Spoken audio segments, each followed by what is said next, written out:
Hello everyone, welcome to my YouTube channel. आज का हमारा टॉपिक है online advertising. It means E advertising, internet advertising. इन सारी टर्म्स का मतलब एक ही है। तो आज की वीडियो में हम जो टॉपिक डिस्कस करेंगे वो हमारे पास ऑनलाइन एडवर्टाइजिंग पर है। ऑनलाइन एडवर्टाइजिंग क्या मतलब होता है ऑनलाइन एडवर्टाइजिंग का, या आज के टाइम में एडवर्टाइजिंग की कितनी इम्पोर्टेंस इंक्रीज होती चली जा रही है। इस टॉपिक के अंदर हमने इन चीज़ों को डिस्कस करना है। What is online advertising? Online advertising is the art of using the internet as a medium to deliver marketing message to an identified or intended audience. Online advertising एक तरह का आर्ट है आपके पास, जिसमें हम मार्केटिंग मैसेज को अपनी identified जो ऑडियंस है, हमारे पास टारगेटेड ऑडियंस है, उसको हम मैसेज डिलीवर करते हैं। आपने पहले एडवर्टाइजिंग जो टॉपिक पढ़ा उसमें भी हमारा मतलब कहने का जो मीनिंग था वो यही था कि जो मैसेज हम डिलीवर कर रहे हैं वो हम टारगेट ऑडियंस तक अपने मैसेज को डिलीवर करते हैं। ऑनलाइन एडवर्टाइजिंग में भी हमारा पर्पस मैसेज को डिलीवर करना ही होता है, लेकिन इसमें मैसेज को डिलीवर करने के लिए हम इंटरनेट को यूज़ करते हैं। ऑनलाइन इंफॉर्मेशन हम और टारगेट ऑडियंस तक ट्रांसफ़र करते हैं। It is helpful for attracting website traffic and brand exposure, but first and foremost, online advertising is designed to persuade the targeted customer to engage in a specific action like making a purchase. It means कि जो online advertising है उसमें जो हम information provide करते हैं target audience को, वो इंफॉर्मेशन कहीं वेबसाइट्स के थ्रू या पॉपअप आपके पास एड्स आती हैं, या आपके पास बैनर एड्स आती हैं, या ईमेल्स के थ्रू आप मैसेज को डिलीवर कर सकते हैं। लेकिन ऑनलाइन एडवर्टाइजिंग को इस ढंग से डिज़ाइन किया जाता है ताकि हम maximum to maximum target customer को परsuade कर सकें और इतना ज़्यादा इन्फ्लुएंस किया जाए ताकि वो कस्टमर्स हमारे प्रोडक्ट को लाइक करने लग जाएं और उस प्रोडक्ट को परचेज करें। तो इन ऑनलाइन एडवर्टाइजिंग के लिए हम कोई भी हम फॉर्मेट यूज़ कर सकते हैं जिसके थ्रू हम मैसेज को डिलीवर करते हैं। इवन कि वेब ब्राउज़र को यूज़ किया जा सकता है, सर्च इंजन या सोशल मीडिया, मोबाइल। आज के टाइम में मोबाइल फ़ोन बहुत ज़्यादा यूज़ किए जाते हैं, या आप ईमेल के थ्रू भी मैसेज को डिलीवर कर सकते हैं। इसीलिए आज के टाइम में अगर हम बात करें तो मैक्सिमम जो ऑडियंस है वो इंटरनेट के थ्रू इंफॉर्मेशन गेन करती है, और उसी के थ्रू ही, इंटरनेट के थ्रू ही हम ऑनलाइन एडवर्टाइजिंग के थ्रू ही मैसेज को डिलीवर करते हैं और मैक्सिमम टू मैक्सिमम कस्टमर तक अपने प्रोडक्ट के बारे में इंफॉर्मेशन प्रोवाइड करते हैं। तो आज के टाइम में जैसे इंटरनेट इतना ज़्यादा आपका डेवलप होता चला जा रहा है, इतना ज़्यादा आपका लोग लाइक करते हैं, जिससे कि अगर हमें कोई भी इंफॉर्मेशन चाहिए या कोई भी किसी भी तरह की अगर हम नॉलेज इंक्रीज करना चाहते हैं तो हम इंटरनेट के थ्रू ही इंफॉर्मेशन को गेन कर सकते हैं। इसीलिए आज के टाइम में जो इंटरनेट है, इंटरनेट को इंफॉर्मेशन सुपर हाईवे के नाम से भी जाना जाता है, कि जो भी इंफॉर्मेशन हम चाहते हैं वो इंफॉर्मेशन हम इंटरनेट के थ्रू इन साइट्स पर जा करके ले सकते हैं। तो आज को जो भी साइट्स ओपन की जाती हैं, हर साइट्स पर आपको बहुत सारी एडवर्टीजमेंट्स मिल जाती हैं। और जैसे आपके पास मोबाइल फ़ोन्स को अगर यूज़ करते हैं या आप कोई सोशल नेटवर्क को यूज़ करते हैं तो उसमें भी कई तरह की एड्स दी जाती हैं, उसके थ्रू भी इंफॉर्मेशन को रिसीव किया जा सकता है। तो अगर हम अपने प्रोडक्ट की एडवर्टीजमेंट देना चाहते हैं तो हम इन फॉर्मेट्स के थ्रू हम मैसेज को डिलीवर कर सकते हैं। तो अगर हम फॉरेन कंट्रीज़ की बात करते हैं, यूके या यूएसए, जो डेवलप कंट्रीज़ हैं, वहाँ पर इसका बहुत ज़्यादा यूज़ किया जाता है ऑनलाइन एडवर्टाइजिंग का। लेकिन अब धीरे धीरे इंडिया में भी इसको बहुत ज़्यादा इंपॉर्टेंस दी जा रही है। इंडिया में भी जो आज के टाइम में एडवर्टीजमेंट दी जाती हैं वो इन्हीं इंटरनेट सर्विसेज के थ्रू ही एडवर्टीजमेंट दी जा रही है। इवन कि आजकल जो ऑनलाइन बिजनेस का स्कोप है, ऑनलाइन एडवर्टाइजिंग का स्कोप है, वो इतना ज़्यादा इंक्रीज़ हो गया है कि जो ई कॉमर्स है वो भी बहुत ज़्यादा इंक्रीज़ होता चला जा रहा है। यानी कि आज के टाइम में लोग ऑनलाइन शॉपिंग जो करते हैं उसका स्कोप बहुत ज़्यादा इंक्रीज़ हो गया है। आज के टाइम में लोग ऑनलाइन ही परचेजिंग करते हैं। लाइक अमेज़ोन की अगर हम बात करें तो अमेज़ोन के थ्रू जो गुड्स एंड सर्विसेज को सेल परचेज किया जाता है वो भी ई कॉमर्स का ही एक पार्ट है। यानी कि कहीं ना कहीं ई शॉपिंग का एक पार्ट है कि लोगों ने अगर गुड्स को परचेज करना है, कस्टमर अगर गुड्स परचेज करना चाहते हैं तो डायरेक्टली साइट पर जाते हैं और साइट पर जाकर के उनके पास कई तरह की गुड्स की ऑप्शंस ओपन हो जाती हैं। उनमें से जो ऑप्शन वो सिलेक्ट करते हैं, यानी कि जो प्रोडक्ट उन्हें पसंद है उसे उसकी वो डायरेक्टली शॉपिंग कर सकते हैं। तो इट मीन्स कि जो एडवर्टाइज़र है वो अपने एडवर्टाइजिंग मैसेज को देने के लिए वेबसाइट्स भी बनाता है, वेबसाइट्स पर मैसेज देता है, जो कि ज़्यादा इफ़ेक्टिव मानी जाती हैं आज के टाइम में। जैसे ऑनलाइन एडवर्टाइजिंग का स्कोप इतना ज़्यादा इंक्रीज़ हो गया है, तो उसके लिए जो आजकल बिजनेसमैन्स हैं वो वेब कमर्शियल्स को यूज़ करने लग गए हैं, यानी कि अपनी ही अलग से एक वेब कमर्शियल्स बना लेते हैं। जो जैसे टीवी पर पहले एड्स दिखाई जाती थी, उस ढंग से जो एडवर्टीजमेंट्स हैं वो वेबसाइट्स पर दिखाई जाती हैं। और इसका स्कोप इसीलिए भी इंक्रीज़ हुआ है क्योंकि टीवी पर अगर हम ऐड देते हैं तो वो काफ़ी कॉस्टली पड़ता है, लेकिन इंटरनेट एडवर्टीजमेंट देने से कहीं ना कहीं वो आपके लिए टीवी पर जो ऐड दी जा रही है उसके कंपैरेटिवली वो काफ़ी कम रेट्स पर आप प्रोवाइड कर सकते हैं इंफॉर्मेशन, यानी कि कहीं ना कहीं वो चीपेस्ट रेट के ऊपर आपको पड़ता है और कई लोगों तक हम इंफॉर्मेशन को प्रोवाइड कर सकते हैं। लेकिन इसके लिए अगर आप ऑनलाइन एडवर्टाइजिंग के थ्रू मैसेज को डिलीवर करना चाहते हैं तो उसके लिए जिन कस्टमर तक हम मैसेज को पहुंचाना चाहते हैं उन कस्टमर्स के पास आपके पास इंटरनेट की फैसिलिटी होनी चाहिए, तभी उन तक हम मैसेज को डिलीवर कर सकते हैं। नेक्स्ट है हमारे पास कि जो इंफॉर्मेशन ऑनलाइन हम प्रोवाइड करते हैं, यानी कि ऑनलाइन जो एडवर्टाइजिंग की जाती है वो किस किस टाइप से हम एडवर्टाइजिंग दे सकते हैं, जिसमें आपके पास डिस्प्ले एड्स हैं, बैनर एड्स हैं, सोशल मीडिया एड्स या वीडियो एड्स हैं। आप जैसे चाहें वैसे आप मैसेज को डिलीवर कर सकते हैं। ऑनलाइन एडवर्टाइजिंग में हम किसी भी फॉर्मेट को यूज़ करके मैसेज डिलीवर कर सकते हैं। उसके लिए हमें देखना पड़ेगा कि हमारे जो टारगेट कस्टमर्स हैं वो कौन है और मैक्सिमम टू मैक्सिमम हम किस फॉर्मेट के थ्रू मैसेज किस टाइप को हम यूज़ करके मैक्सिमम कस्टमर तक इंफॉर्मेशन को प्रोवाइड कर सकते हैं। तो इसमें हमारे पास जो डिफरेंट फॉर्मेट्स हैं वन बाय वन करके हम इसे स्टडी करेंगे। फर्स्ट है आपके पास वर्ल्ड वाइड वेब पेजेस। जो वर्ल्ड वाइड वेब पेजेस होते हैं बेसिकली ये इंफॉर्मेशन कन्वे करने के लिए या कम्युनिकेट करने के लिए यूज़ किया जाता है। इसमें कंपनी अपना एक वेब पेज बनाती है, अपनी कंपनी का एक वेब पेज बनाया जाता है जिसमें हम जो प्रोडक्ट सेल कर रहे हैं अपनी कंपनी के प्रोडक्ट्स की डिटेल या उसके प्राइस क्या है, उसका प्लेस, उसकी अवेलेबिलिटी, उसके क्या यूजेस हैं, वो सारी इंफॉर्मेशन एडवर्टाइज़र इस वेबसाइट पर इंफॉर्मेशन प्रोवाइड कर देते हैं। तो ये जो वेब पेज है जिसको भी इंफॉर्मेशन चाहिए वो इस वेब पेज को ओपन करते हैं। जिस भी कंपनी का प्रोडक्ट वो बाय करना चाहते हैं उस कंपनी के वेब पेज को ओपन किया जाता है और वहाँ से उन्हें प्रोडक्ट के बारे में सारी इंफॉर्मेशन मिल जाती है कि उस प्रोडक्ट का प्राइस क्या है, प्लेस क्या है, या वो प्रोडक्ट उन्हें कहाँ से अवेलेबल हो सकता है। It means world wide web, जिसे हम WWW के नाम से जानते हैं, जो जब भी कोई वेबसाइट ओपन की जाती है जैसा कि आपको डायग्राम में बताया गया है, इसमें आपको बताया जा रहा है कि HTTP के आगे जो www डॉट मेंशन किया जाता है इसे हम वर्ल्ड वाइड वेब पेज का नाम देते हैं। It means the world wide web page is the way to share information and allow communication around the world. यानी कि जो भी इंफॉर्मेशन हम शेयर करना चाहते हैं या अगर हम कम्युनिकेट करना चाहते हैं अराउंड द वर्ल्ड तो हम इस वेब पेज के थ्रू मैसेज को डिलीवर कर सकते हैं। तो जो कंपनी है वो इन वेब पेजेस के थ्रू ही अपनी कंपनी के बारे में या अपनी कंपनी के प्रोडक्ट के बारे में पूरी डिटेल इंफॉर्मेशन टारगेट ऑडियंस तक डिलीवर करती है। नेक्स्ट है आपके पास बैनर एड्स। ये जो बैनर एड्स हैं बेसिकली बैनर एड्स आपके आज के टाइम में ऑनलाइन एडवर्टाइजिंग में बहुत कॉमन है, यानी कि ऑनलाइन एडवर्टाइजिंग में बैनर एड्स को बहुत ज़्यादा यूज़ किया जाता है। बैनर एडवर्टाइजिंग क्या चीज़ है आपके पास? Banner advertising refers to the use of a rectangular graphic display. इसका मतलब कि जो आपके पास जो बैनर एडवर्टाइजिंग होती है वो बेसिकली एक रेक्टेंगुलर ग्राफिक डिस्प्ले की फॉर्म में होती है। ये आपके पास वेबसाइट के टॉप में, बॉटम में और साइड पर, वेबसाइट की साइड में मेंशन की जाती है। इसमें आपके पास जो टेक्स्ट होते हैं वो बहुत शॉर्ट में दिए जाते हैं। इवन कि इस वेबसाइट की जो इंफॉर्मेशन, ये जो बैनर एड्स में इंफॉर्मेशन दी जाती है, इसका मेन पर्पज़ ये होता है कि इसके अंदर एक हाइपर लिंक दिया जाता है वेबसाइट में, जिसे अगर आप उस हाइपर लिंक को अगर आप क्लिक करते हैं तो वो साइट, आपकी वेबसाइट जो है वो पूरी, एडवर्टाइजर ने जो वेबसाइट दी है वो वेबसाइट आपकी पूरी, वो उसका पेज पूरा ओपन हो जाता है और उससे आपको सारी इंफॉर्मेशन ईजिली मिल जाती है और इससे आप कस्टमर्स को बहुत ईजिली आप उसे परसुएट कर सकते हैं। तो इससे हम किसका नाम देते हैं? बैनर एडवर्टाइजिंग का।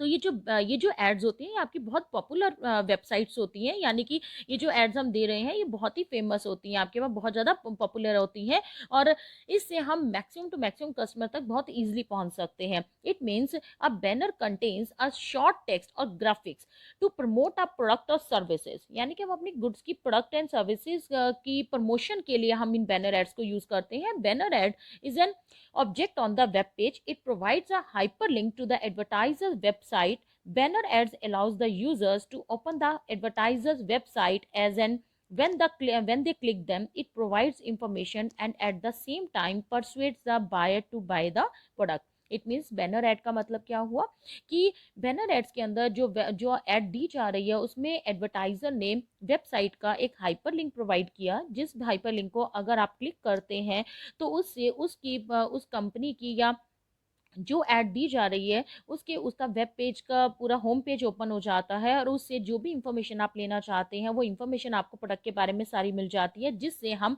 कस्टमर को बहुत ईजिली उस प्रोडक्ट को परचेज करने के लिए हम मोटिवेट कर सकते हैं, यानी कि परसुएट कर सकते हैं। जैसे इस ऐड में आपको बताया जा रहा है कि एक लिबर्टी यूनिवर्सिटी है जिसने अपना एक हाइपर लिंक दिया, यानी कि एक बैनर ऐड दी। उस बैनर ऐड में एक लिंक दिया गया, हाइपर लिंक, अगर आप उसे क्लिक करेंगे तो इस यूनिवर्सिटी का पूरा होम पेज ओपन हो जाएगा और आप वहां से उस यूनिवर्सिटी की जो इंफॉर्मेशन गेन करना चाहते हैं आप वो इंफॉर्मेशन गेन कर सकते हैं।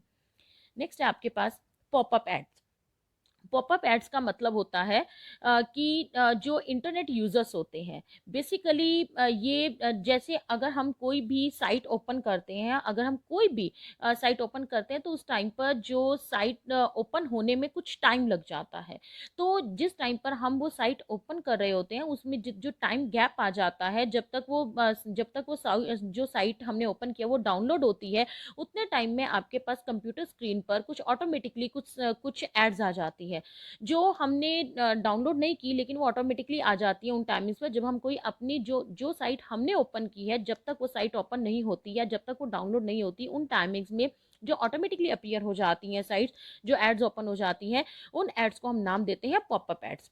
पॉपअप एड्स का मतलब popup ad appears in its own window when the user opens or closes a web page. Generally pop-up ads are considered very irritating. Very irritating का मतलब कि हम उसे ओपन नहीं करना चाहते, यानी कि हमने जो साइट ओपन की है उस साइट के डाउनलोड होते होते वो पॉपअप एड्स ऑटोमेटिकली अपने आप डिस्प्ले हो जाती हैं।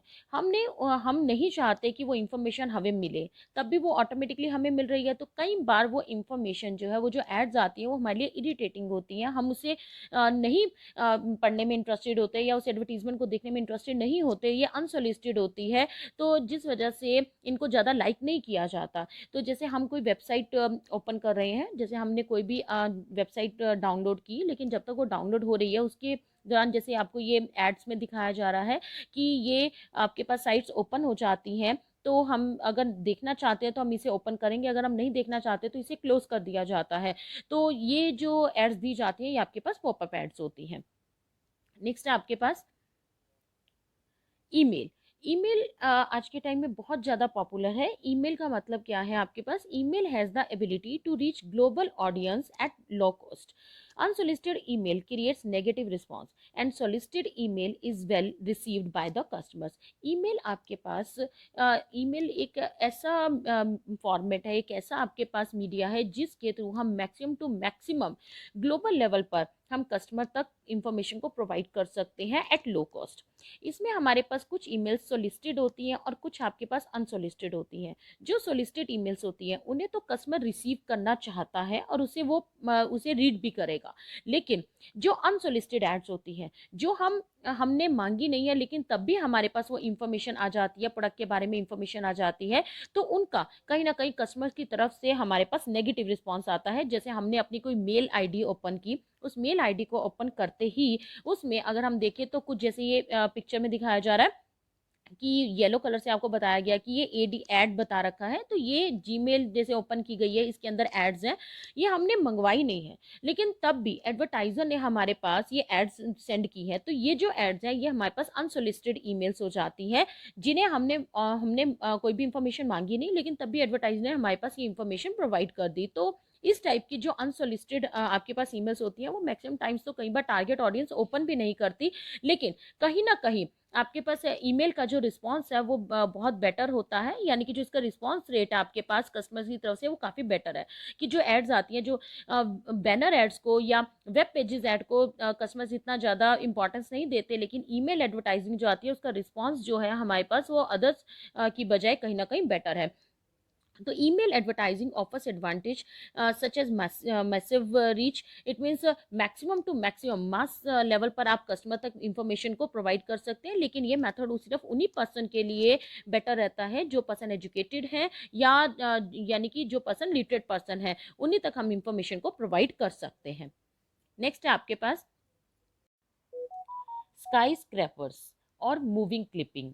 ये जो स्काई स्क्रैपर्स या मूविंग क्लिपिंग है, ये एक तरह की डिजिटल एडवर्टाइजिंग होती है जिनका अपना एक स्पेसिफिक साइज पैरामीटर होता है और ये बहुत ही अट्रैक्टिव होती है। ये जो मूविंग क्लिपिंग्स दी जाती हैं, ये क्लिपिंग्स कोई भी वेबसाइट के नीचे मूविंग क्लिपिंग की फॉर्म में होती है, यानी कि मूव कर रही होती है। और ये जैसे टीवी में एड्स दी जाती है, सेम उसी की तरह होती है। जैसे टीवी स्क्रीन में बॉटम में एक स्मॉल क्लिपिंग दिखाई जाती है, सेम एज इट इज़ आपके पास जो मूविंग क्लिपिंग है वो वेब पेजेस में आपके पास दिखाई जाती है। ये जो एड्स हैं ये आपके पास डाउन में दिखाई जाती है, लेफ्ट और राइट साइड में। जो भी वेबसाइट आपकी चल रही है उसमें लेफ्ट और राइट साइड में दिखाई जाती है। ये बैनर एड्स की तरह है, लेकिन कुछ इसमें डिफरेंस होता है। वो डिफरेंस ये होता है कि जो बैनर एड्स होती हैं वो आपके पास स्टिल एड्स हैं, लेकिन जो आपके पास मूविंग क्लिपिंग होती है वो आपकी रन करती रहती है, यानी कि मूव करती रहती है। इन जो ये जो सी आपके पास क्लिपिंग्स होती है इनको हम मूविंग क्लिपिंग का। नेक्स्ट है आपके पास पोर्टल। पोर्टल का मतलब क्या है, जैसे yahoo.com की हम बात करते हैं, या आपके पास कई तरह की बनी हुई है साइट्स, जैसे हम ये कह सकते हैं rediff.com है या google.com है। ऐसे कुछ पोर्टल हैं जहाँ पर कि आप इंफॉर्मेशन गेन कर सकते हैं। Basically a portal is a doorway और gateway to another place. This term is often used to describe a website that offer a gateway to information available at other website. It means कि अगर आप कोई भी, ये जो हमारे पास portal है ये बेसिकली एक तरह का एंट्रेंस है, यानी कि एक तरह सा डोरवे है, जिसमें अगर आप कभी भी कोई इंफॉर्मेशन गेन करना चाहते हैं तो आप इस पोर्टल पर जाते हैं, इस पोर्टल को आप क्लिक करते हैं। जिस भी पोर्टल पर आप जाना चाहते हैं, इट मीन्स चाहे आप गूगल पर जा रहे हैं तो गूगल पर इंफॉर्मेशन आप गेन करना चाहते हैं तो इस पोर्टल को ओपन किया जाता है। जो इंफॉर्मेशन हमें चाहिए उस वेबसाइट से हमें वो इन्फॉर्मेशन मिल जाती है। लाइक आपके पास सीए जॉब पोर्टल, आप इस पोर्टल पर गए तो आपको सारी सीए के रिगार्डिंग जितनी भी जॉब्स के अवेलेबल हैं वो सारी की सारी इन्फॉर्मेशन आपको अवेलेबल हो जाएंगी। ऐसे पर्टिकुलर आप जिस भी पोर्टल के थ्रू आप इन्फॉर्मेशन लेना चाहते हैं उस इन्फॉर्मेशन से आपको सारी इन्फॉर्मेशन मिल जाएगी। With regards to advertising online, a portal is place where consumers can come to find what they need at various other locations online. It means कि कंज्यूमर जैसी इंफॉर्मेशन लेना चाहता है तो वैसी इंफॉर्मेशन उसे उस पोर्टल में से मिल जाती है, यानी कि जो पोर्टल हम ओपन करेंगे हमें उसी पोर्टल के रिगार्डिंग इंफॉर्मेशन सारी मिल जाती है। जैसे मेडिसिन से रिगार्डिंग अगर आप कोई इंफॉर्मेशन गेन करना चाहते हैं तो आप उस पोर्टल को ओपन करेंगे। एजुकेशन से रिलेटेड कोई पोर्टल अगर आप ओपन करते हैं तो उसमें एजुकेशन से रिलेटेड इंफॉर्मेशन मिलती है। तो जो जिस पोर्टल को ओपन किया जाता है आपको उसी के रिगार्डिंग ही सारी इंफॉर्मेशन आपको मिलेगी। नेक्स्ट है आपके पास कॉन्टेक्चुअल एडवर्टाइजिंग। कॉन्टेक्चुअल एडवर्टाइजिंग आपके पास एक तरह की ऐसी एडवर्टाइजिंग होती है जो आपके पास फ्यूजन एडवर्टाइजिंग की तरह है, जिसमें कुछ सेलर्स मिल करके एडवर्टीजमेंट देते हैं जिनके जो टारगेट कस्टमर्स होते हैं वो बहुत सिमिलर होते हैं। कुछ आपके पास उनके अंदर जो कस्टमर्स हैं उनके अंदर काफ़ी हद तक सिमिलैरिटीज़ होती हैं। लाइक एयरलाइंस की अगर बात की जाए या ट्रेवल एजेंसीज की बात की जाए तो उनके जो कस्टमर्स हैं वो काफ़ी हद तक सिमिलर होते हैं। यानी कि जब एयरलाइंस की ऐड दी जाती है तो उसके अंदर ट्रैवलिंग एजेंसी के बारे में इंफॉर्मेशन होती है, और जो ट्रैवलिंग एजेंसी अगर इंफॉर्मेशन दे रही है, कोई एडवर्टीजमेंट दे रही है, तो उसके अंदर एयरलाइंस का लिंक दिया जाता है, उस वेबसाइट में उसकी इंफॉर्मेशन प्रोवाइड की जाती है। तो उसमें जो इंफॉर्मेशन अगर आप एक वेबसाइट ओपन करते हैं, किसी भी वेबसाइट का अगर आप पेज ओपन करते हैं तो उसी में आपके पास जो दूसरा लिंक दिया जाता है उससे सिमिलर जो एडवर्टीजमेंट दी जा रही है, जैसे ट्रैवलिंग एजेंसी के लिंक अगर आप वेबसाइट को ओपन करते हैं तो उसमें जो एयरलाइंस का लिंक दिया गया है अगर आप उसे ओपन करेंगे तो आपको एयरलाइंस के बारे में सारी इंफॉर्मेशन मिल जाती है। तो इसमें एक तरह से दो जो एडवर्टाइजर्स हैं वो मिल करके एक एग्रीमेंट कर लेते हैं जिसमें एडवर्टीजमेंट दी जाती है। तो इस एडवर्टीजमेंट को हम किसका नाम देते हैं, कॉन्टेक्चुअल एडवर्टाइजिंग का नाम देते हैं। नेक्स्ट है आपके पास ब्लॉग एडवर्टाइजिंग।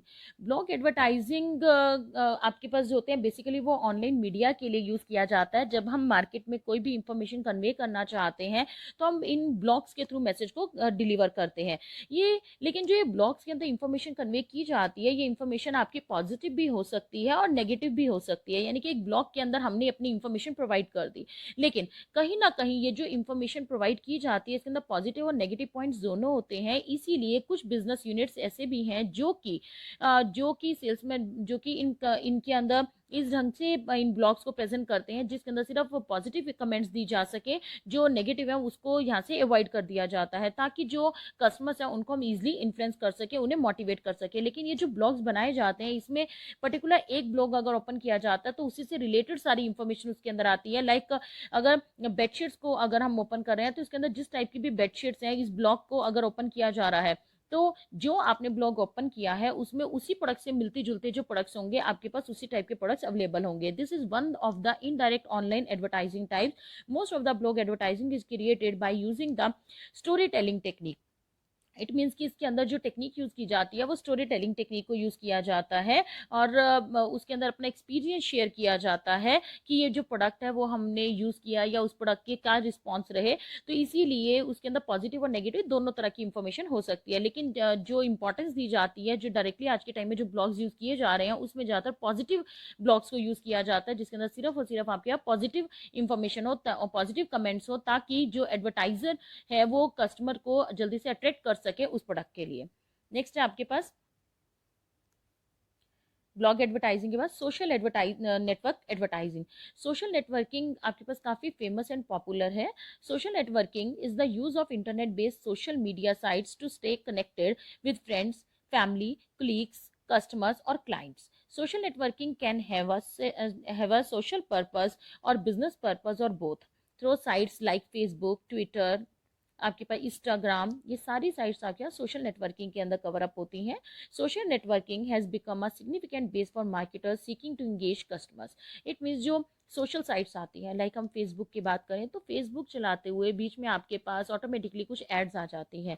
तो ये जो एड्स दी जाती हैं, जो एडवर्टाइजर इनके अंदर एड्स देता है, वो आपकी बेसिकली बिजनेस पर्पज़ के लिए भी हो सकती है, इवन कि सोशल पर्पज़ के लिए भी हो सकती हैं। और ये जो आपके पास सोशल नेटवर्किंग साइट है इसे हर एक कंट्री के अंदर maximum to maximum population use करती है ये जो साइट्स होती हैं। तो हम ये कह सकते हैं कि जो सोशल साइट्स के थ्रू इंफॉर्मेशन प्रोवाइड की जाती है वो मैक्सिमम टू मैक्सिमम कस्टमर तक पहुंचती है। अगर हम इंटरनेट की बात करते हैं तो आज के टाइम में मैक्सिमम पर्सन्स ऐसे हैं जिनके पास इंटरनेट अवेलेबल है या जो सोशल साइट्स को यूज़ कर रहे हैं। इन सोशल साइट्स के थ्रू हम अपने प्रोडक्ट के बारे में सारी इंफॉर्मेशन ही प्रोवाइड कर सकते हैं और जल्दी से हमें उसकी फीडबैक भी मिल जाती है। तो इससे हम उन लोगों तक इंफॉर्मेशन प्रोवाइड कर सकते हैं जो कि हमारे पोटेंशियल कस्टमर्स हैं, या हम यानी कि जो जिन्हें हम एक्सपेक्टेड होता है हमें कि वो कस्टमर्स जो कि हमारे प्रोडक्ट को बाय कर सकते हैं उन तक हम इंफॉर्मेशन को प्रोवाइड करते हैं। तो ये जो एडवर्टाइजिंग होती है ये आपके पास सोशल नेटवर्किंग साइट्स होती हैं। अब तक जितनी हमने साइट्स पर जितने भी हमने ऑनलाइन एडवर्टाइजिंग के टाइप्स पढ़े सभी के थ्रू मैसेज को डिलीवर किया जाता है। हर एक का आपके पास अलग अलग पैटर्न है जिसके थ्रू आप मैसेज को डिलीवर करते हैं। लेकिन इन सब के बाद भी इंडिया के पॉइंट ऑफ व्यू से अगर बात की जाए तो आज के टाइम में भी मैक्सिमम जो इंटरनेट यूज़ करते हैं इंडिया में लोग, वो मैक्सिमम जो एज ग्रुप के पर्सन है वो आपके पास 18 to 45 ईयर्स के एज ग्रुप के पर्सन हैं जो कि इन इंटरनेट को यूज़ करते हैं। या कई लोग ऐसे भी हैं जिनके पास इंटरनेट अवेलेबल ही नहीं है। जिन लोगों के पास इंटरनेट अवेलेबल ही नहीं है वो पर्सन तक भी इंफॉर्मेशन ईजिली नहीं पहुंच पाती। तो हमें सबसे पहले ये देखना पड़ता है कि जो इन्फॉर्मेशन प्रोवाइड की जा रही है उस इन्फॉर्मेशन को हम किन कस्टमर तक पहुंचाना चाहते हैं, वो किस एज ग्रुप से बिलोंग करते हैं, आपकी टारगेट ऑडियंस कैसी है। अगर वो पर्सन लिटरेट है देन हम उन्हें इस मेथड के थ्रू मैसेज को कन्वे कर सकते हैं। लेकिन अगर वो पर्सन इलिटरेट है तो उनके पास ये इन्फॉर्मेशन को कन्वे कर पाना हमारे लिए ईजी नहीं होता। यानी कि जो एजुकेटेड पर्सन है उन्हीं तक इन्फॉर्मेशन को प्रोवाइड करना हमारे लिए ईजी होता है। नेक्स्ट हमारे पास है एडवांटेज ऑफ ई एडवर्टाइजिंग। यानी कि अगर हम ई एडवर्टाइजिंग को यूज़ करते हैं तो उससे हमें क्या क्या बेनिफिट मिलते हैं। फर्स्ट आपके पास कॉस्ट इफेक्टिव।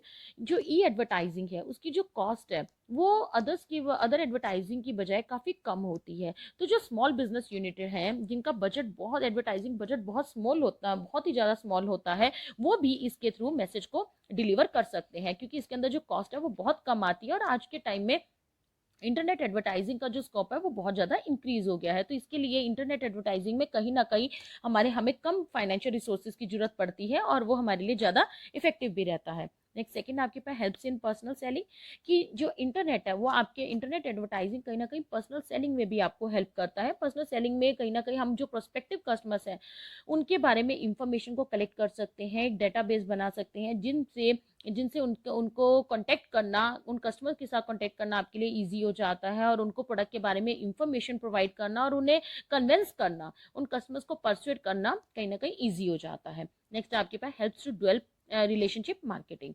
जो इंटरनेट एडवर्टाइजिंग है वो कस्टमर्स के साथ रिलेशनशिप को बेटर बनाने में भी हेल्प करता है। जो बिजनेस यूनिट्स हैं वो टाइम के टाइम प्रमोशनल स्कीम्स को ऑफर करते रहते हैं, प्रोडक्ट के अंदर मॉडिफिकेशंस करते रहते हैं, तरह तरह की सर्विसेज ओपन करते हैं, सर्विस सेंटर्स बनाए जाते हैं, डीलर्स के साथ नेटवर्क बनाया जाता है, जहाँ पर कि उन्हें कुछ सर्विस सेंटर बताए जाते हैं जहाँ पर कि कस्टमर अपनी कंप्लेंट्स को दे सकते हैं।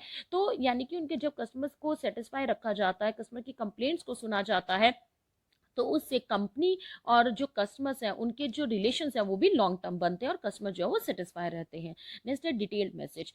जो इंटरनेट एडवर्टाइजिंग है वो आपके पास गुड सोर्स होता है फॉर कम्युनिकेटिंग। अगर आप कोई भी इंफॉर्मेशन कन्वे करना चाहते हैं इंटरनेट के थ्रू, या जो भी हम फॉर्मेट को यूज़ करते हैं उसके थ्रू हम ज़्यादा बेटर इंफॉर्मेशन, ज़्यादा डिटेल में इंफॉर्मेशन को प्रोवाइड कर सकते हैं। जैसे हमारे पास कोई वेरियस लिंक्स होते हैं जो कि वेबसाइट पर दिए जाते हैं, उन वेरियस लिंक्स को अगर आप क्लिक करते हैं तो उससे होम पेज ओपन हो जाता है उस बिजनेस यूनिट का, और उस बिजनेस यूनिट का जब आप होम पेज ओपन करते हैं तो आपको उसके बारे में डिटेल इंफॉर्मेशन मिल जाती है, लाइक प्रोडक्ट कैसा है, या उसके अंदर उसके प्रोडक्ट कौन कौन से अवेलेबल है, प्रोडक्ट के प्राइजेस क्या होंगे, कौन कौन सी स्कीम्स ऑफर की जा रही हैं, डीलर के नेटवर्क्स क्या होंगे, या आफ्टर सेल सर्विसेज कैसे दी जाएंगी। तो डिटेल में मैसेज देना ईजी हो जाता है। नेक्स्ट आपके पास helps in executive sales promotion programs. It means जो इंटरनेट एडवर्टाइजिंग है वो एग्जीक्यूटिव सेल्स प्रमोशन प्रोग्राम्स में भी हेल्प करती है। इंटरनेट के थ्रू ई कूपन्स डिस्ट्रीब्यूट किए जाते हैं, जो इंटरेस्टेड कंज्यूमर्स होते हैं, इंटरेस्टेड कस्टमर्स होते हैं, उन्हें ई कूपन्स प्रोवाइड किए जाते हैं, ताकि वो अगर वो प्रोडक्ट को परचेज करना चाहते हैं तो उन्हें इन्फ्लुएंस किया जाता है कि उन्हें कूपन्स दिए जा रहे हैं, और अगर वो कूपन्स को यूज करते हैं तो उन्हें कहीं ना कहीं प्रोडक्ट जो है वो चीपेस्ट रेट के ऊपर मिलेगा, उन्हें डिस्काउंट ऑफर्स दिए जाते हैं, जिससे उन्हें कन्विंस करना ईजी हो जाता है। ज़्यादातर जो ई कूपन्स प्रोवाइड किए जाते हैं ये सोशल नेटवर्किंग साइट्स पर प्रोवाइड किए जाते हैं। इस तरह की इंफॉर्मेशन जो प्रोवाइड की जाती है वो सोशल नेटवर्किंग साइट्स पर प्रोवाइड की जाती है। नेक्स्ट है इम्प्रूव इंस्टीट्यूशनल इमेज। एडवर्टाइजिंग जो ऑनलाइन एडवर्टाइजिंग है वो इंस्टीट्यूशनल इमेज या ब्रांड इमेज को इंक्रीज करने में भी हेल्प करता है। जो एडवर्टीजमेंट दी जाती है उससे पब्लिक इमेज भी इंक्रीज हो जाती है हमारे बिजनेस यूनिट्स की। तो जैसे सोशल एक्टिविटीज़ दी जा रही है, सोशल एक्टिविटीज़ की जा रही हैं, या इन्वायरमेंटल प्रोटेक्शन रिलेटेड एक्टिविटीज़ की जा रही हैं, तो वो इन्फॉर्मेशन भी वेबसाइट के थ्रू प्रोवाइड की जाती है। तो उससे जो आपके बिजनेस यूनिट की जो इमेज है वो भी इंक्रीज हो जाती है। नेक्स्ट है फ्लेक्सिबिलिटी। इंटरनेट एडवर्टाइजिंग में ईमेल या कोई भी मैसेज जो डिज़ाइन किया जाता है उसके अंदर फ्लेक्सिबिलिटी होती है। जैसे हमारे टारगेट कस्टमर्स होते हैं उसके हिसाब से हम इंफॉर्मेशन को प्रोवाइड करते हैं, यानी कि उसके अंदर फ्लेक्सिबिलिटी है, जिस टाइम पर वो अवेलेबल है उस टाइम पर उन्हें इंफॉर्मेशन प्रोवाइड की जाती है, इस ढंग से डिज़ाइन की जाती है कि हर कस्टमर को इंफॉर्मेशन समझ में आ सके। तो यानी कि इसके अंदर फ्लेक्सिबिलिटी होती है। एंड लास्ट है आपके पास फास्ट कम्युनिकेशन। फास्ट कम्युनिकेशन का मतलब कि इसमें जो इन्फॉर्मेशन प्रोवाइड की जाती है वो बहुत फास्टली कम्युनिकेट की जाती है, यानी कि large number of target audience तक हम मैसेज को एक साथ डिलीवर कर सकते हैं और इजीली डिलीवर किया जा सकता है, और बहुत फास्ट कम्युनिकेशन होता है। एंड लास्ट है आपके पास easy to measure advertisement effectiveness. इससे इंटरनेट एडवर्टाइजिंग के थ्रू हम इसकी इफेक्टिवनेस को भी टाइम के टाइम मेजर कर सकते हैं, और हमें ये पता चल जाता है कि कितने व्यूअर्स ने हमारी एडवर्टीजमेंट को चेक किया है या व्यू किया है, और उनका क्या क्या रिस्पॉन्स रहा है। हमें उनकी कमेंट्स जो आती हैं उन कमेंट्स के थ्रू भी हमें अपनी एडवर्टीज हमने जो ऐड दी है उसकी एडवर्टीजमेंट की इफेक्टिवनेस के बारे में पता चल जाता है। तो ये थे हमारे पास एडवांटेज। एंड लास्ट है आपके पास disadvantage of E advertising. It means कि इन ई एडवर्टाइजिंग को जो हम इतना ज़्यादा यूज़ करते हैं उसके डिसएडवांटेज क्या होते हैं, जिसमें फर्स्ट है आपके पास अनसोलिसिटेड। अनसोलिसिटेड का मतलब कि मैंने अभी आपको बताया कि इसमें इंटरनेट एडवर्टाइजिंग जो दी जाती है वो बैनर एड्स, पॉपअप एड्स के थ्रू एडवर्टीजमेंट दी जाती हैं। इवन कि ईमेल में भी कई अनसोलिसिटेड एड्स दी जाती हैं। तो कई जो कस्टमर्स हैं वो इस तरह की एड्स को लाइक नहीं करते, वो इरिटेट हो जाते हैं। उन्हें लगता है कि जो हम वर्क कर रहे हैं उस वर्क को पूरा करने में हमारे लिए कहीं ना कहीं प्रॉब्लम एराइज हो रही है, तो वो इन चीज़ों को एंटरटेन नहीं करते। तो उस टाइम पर भी ई एडवर्टाइजिंग जो है वो आपकी इफेक्टिव नहीं रहती। नेक्स्ट आपके पास लिमिटेड रीच। लिमिटेड रीच का मतलब इंटरनेट एडवर्टाइजिंग आपकी लिमिटेड पर्सन तक ही पहुंच सकती है। ये सिर्फ उसी सेगमेंट तक पहुंच सकती है जिस सेगमेंट के पास इंटरनेट कनेक्शन है। जिन लोगों के पास इंटरनेट कनेक्शन नहीं है, यानी कि जो रूरल एरिया से बिलोंग करते हैं, जिनके पास इंटरनेट कनेक्शन नहीं है, वहां तक ये इंफॉर्मेशन को नहीं पहुंचाया जा सकता, क्योंकि वो इंफॉर्मेशन कन्वे हम ऑनलाइन कर रहे हैं, तो उसके लिए इंटरनेट होना आपके लिए जरूरी है। नेक्स्ट आपके पास internet advertising is still in its infancy stage. It means जो इन्फॉर्मेशन प्रोवाइड की जा रही है, मैंने आपको ये बताया कि इंडिया के पॉइंट ऑफ व्यू से अगर बात की जाए तो मैक्सिमम जो इंटरनेट यूजर्स हैं वो आपके पास 18 to 45 ईयर्स एज ग्रुप के पर्सनस है। तो उन लोगों तक तो इन्फॉर्मेशन पहुंच जाती है, लेकिन बाकी जो पर्सनस रह गए उन तक इन्फॉर्मेशन को ईजिली पहुंचाना आपके लिए पॉसिबल नहीं होता। नेक्स्ट है सर्विसेज ऑफ एक्सपर्ट्स। इन इंटरनेट एड्स को प्रोवाइड करने के लिए हमें एक्सपर्ट्स की सर्विसेज की जरूरत पड़ती है, जो कि आपके लिए एक एक्सपेंसिव मीडिया है। नेक्स्ट है प्रॉब्लम ऑफ क्लटर। इसका मतलब कि मैक्सिमम प्रॉब्लम ये आती है कि इसमें आज के टाइम में अगर देखा जाए तो ऑनलाइन सारे ही बिजनेसमैन एडवर्टीजमेंट दे रहे हैं, तो इतनी सारी एडवर्टीजमेंट देते जब सारे के सारे एडवर्टाइजर्स एड्स देते हैं, तो उसमें इतनी सारी एड्स के बीच में हमारी कंपनी की एड कई बार कस्टमर्स को नजर ही नहीं आ पाती। तो इतनी सारी एडवर्टाइजिंग जो दी जाती है, जो मल्टीपल एड्स दी जा रही हैं, एक ही स्क्रीन के ऊपर इतनी सारी एड्स दी जा रही हैं, उसमें अपनी कंपनी के एडवर्टीजमेंट की तरफ कस्टमर को इन्फ्लुएंस करना बहुत ही एक टेक्निकल वर्क है, यानी कि उनको उनकी अटेंशन लेकर के आना उस ऐड की तरफ एक टफ वर्क है आपके पास। तो हम ये कह सकते हैं कि ई एडवर्टाइजिंग के पॉजिटिव नेगेटिव पॉइंट होते हुए भी हम ये कह सकते हैं कि आज के टाइम में ई एडवर्टाइजिंग का स्कोप बहुत ज़्यादा इंक्रीज हो गया है। इंटरनेट यूजर्स जो हैं वो आपके पास इंडिया में बहुत ज़्यादा इंक्रीज होते चले जा रहे हैं। इवन की नेशनल या मल्टीनेशनल कंपनीज जो हैं वो भी जो एड्स देती हैं वो ऑनलाइन एडवर्टाइजिंग दी जाती है, क्योंकि आज के टाइम में मैक्सिमम पर्सन्स ऐसे हैं जो कि मोबाइल फोन्स को या स्मार्ट टीवीज को यूज़ करते हैं, जिससे ये एडवर्टाइजिंग की जो ग्रोथ रेट है वो आपके पास इंक्रीज होती चली जा रही है। तो पुराने मेथड से जो ट्रेडिशनल मेथड्स आपके पास चलते आ रहे हैं एडवर्टाइजिंग के, उसके साथ साथ आपके पास जो मॉडर्न एडवर्टाइजिंग है उसे यूज़ करना आपके लिए ज़रूरी है, अगर आप बिजनेस के अंदर सक्सेसफुल अपने बिजनेस को सर्वाइव करना चाहते हैं, मार्केट में अपने बिजनेस की एक गुडविल को या इमेज को मेंटेन करके रखना चाहते हैं, तो दोनों तरह की एडवर्टाइजिंग की इंपॉर्टेंस होती है। यहाँ तक हमारा टॉपिक कंप्लीट हो जाता है। Thank you.